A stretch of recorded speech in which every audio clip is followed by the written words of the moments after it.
আসসালামু আলাইকুম। আজকে কথা কইয়া একটি দোকানদারের দুর্ব্যবহার নিয়ে। তো আমার হাতে দেখছেন আপনার একটি জর্দার কোট্টা। এই জর্দার কোট্টাটি আমার দাদি আমাকে ১০০ টাকার নোট দিয়ে বলেছিল, জর্দার কোট্টা নিয়ে আসিস। তারপরে আমি ওই দোকানদারের কাছে গিয়েছি। গিয়ে বলেছিলাম আমাকে একটা জর্দার কোট্টা দেন। সে আমাকে জর্দার কোট্টা বাইর করে দিল। দেওয়ার পর আমি ১০০ টাকার নোট দিয়েছি। সে নোটটি দেখেই বলছে, টাকা কি বাংতি নিতে আসছ? যাও, যে যাও, অন্য দোকান থেকে বাংতি নিয়ে আসো। মানে এমন ভাবে ব্যবহারটা যে করলো, বা এখানে প্রকাশ করব না। এখানে তো ভালোভাবে বলছি, কেন অন্য ধমক দিয়ে বলেছে আমাকে।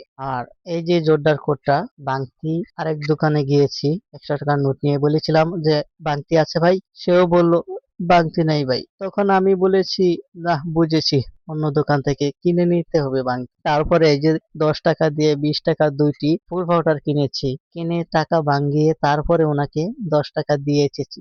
এর আগেও আমাকে বলেছিল, সামনে আগাইও না, দোকানের সামনে দেখো না পান লারা, হ্যাঁ কানা হয়ে গেছো নাকি? আসলে আমি পানটি দেখেছিলাম যে ওনার সামনে লারা আছে দোকানের, তা আমাকে ব্যবহারটা করলো। আমি এই ব্যবহারের উত্তর দিলাম না। তারপর এটা ভালো কাজ যে কোনো এক,